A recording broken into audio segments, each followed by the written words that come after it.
Tapi kalau masalah baiat di ajaran LDII itu memang pernah ada.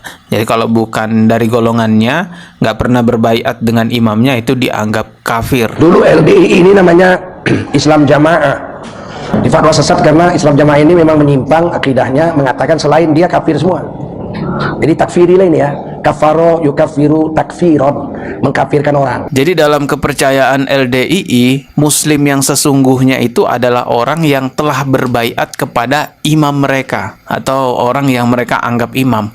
Kalau seseorang tidak berbaiat kepada imamnya maka kafir, maka syahadatnya tidak sah walaupun orang tersebut lahir dari keluarga Muslim. Coba kita lihat nih penjelasannya dari salah seorang dai yang ada di LDII. Kita putarkan videonya. Saudara ya, ini perhatikan betul, ini basic hukum kenapa kita harus berjamaah. Islam tidak akan bisa terwujud dilaksanakan tanpa adanya jamaah, tanpa adanya imam yang dibeat dan ru'yah yang membeat, tidak akan bisa. Syahadat ya. Syahadat itu syarat mutlak orang jadi Islam, harus membaca syahadat. Cuman nggak sekedar baca syahadat.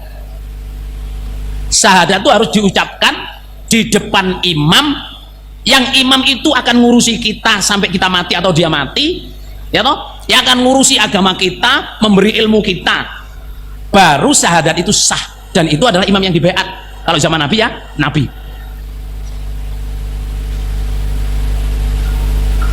Bisa dipahami nama batin, Bro? Jadi kita nggak akan bisa Islam kalau nggak punya imam. Karena apa? Kita nggak akan bisa mengucapkan syahadat. Sebab mengucapkan syahadat yang sah itu harus di depan imam yang dibaiat. Nah, jadi syahadatnya itu nggak sah kalau nggak mengucapkan atau berbaiat syahadat itu di depan imamnya gitu. Syahadat ulang tersebut untuk apa? Apakah masuk Islam?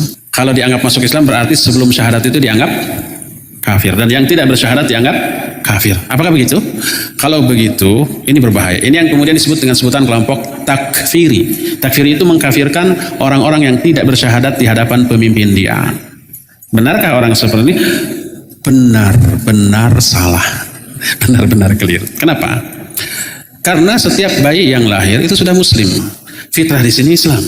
Tidak ada satupun bayi yang lahir kecuali lahir di atas Islam. Kedua orang tuanya lah yang menasranikan dia, meyahudikan dia, atau memajusikan dia. Memang ada hadis Rasulullah Shallallahu Alaihi Wasallam yang mengatakan setiap anak dilahirkan dalam fitrahnya, artinya dia Muslim. Kedua orang tuanya yang menjadikannya sebagai Yahudi, Nasrani, atau Majusi. Hadis riwayat Bukhari dan Muslim. Artinya seseorang anak yang lahir dari keluarga-keluarga yang memang menjalankan rukun iman, rukun Islam, maka dia Muslim dari lahir, tidak perlu bersyahadat lagi. Tetapi seseorang yang lahir dalam keluarga yang memang di situ keluarganya tidak beriman kepada Allah, tidak menjalankan rukun iman, rukun Islam, atau jelas agamanya Nasrani, maka ketika dia tumbuh besar dalam keluarga tersebut, dia wajib bersyahadat untuk menjadi seorang Muslim. Karena dia tumbuh besar dengan pemahaman tidak beriman kepada Allah Subhanahu wa taala sebagai Tuhan dan Nabi Muhammad sallallahu alaihi wasallam sebagai Rasul dan Nabi. Nah, tetapi bagi orang-orang LDII, ada mau Muslim atau non-Muslim sekalipun, kalau mau jadi Islam yang sebenar-benarnya, mau diterima syahadatnya, harus berbaiat kepada orang yang dianggap imam itu. Jadi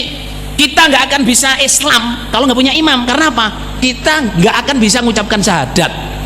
Sebab mengucapkan syahadat yang sah itu harus di depan imam yang dibaiat. Nah, kepercayaan LDII seperti itu. Walaupun Anda lahir dengan didikan orang tua beriman kepada Allah sekalipun, kalau tidak berbaiat kepada imamnya LDII itu, maka Islamnya dianggap tidak sah. Karena pemahaman seperti inilah akhirnya LDII sempat dinyatakan sesat oleh para ulama di Indonesia. Dan masih banyak lagi pemahaman-pemahaman lainnya yang kalau saya jabarkan semua tentu memakan waktu yang sangat panjang. Namun wallahu a'lam, kalau masih ada oknum yang keliru, masih ada oknum yang menyimpang, melalui video ini saya hanya menyampaikan kembalilah kepada jalan yang benar. Apapun nama ormasnya, nggak ada masalah dengan ormas. Yang terpenting adalah Islam yang kita jalani adalah Islam yang benar sesuai Al-Quran dan hadis. Bahkan tidak berormas sekalipun ya juga nggak masalah. Yang penting kita berislam dengan sebenar-benarnya. Saya sendiri sampai sekarang tidak berormas ya, nggak ikut ormas apapun teman-teman.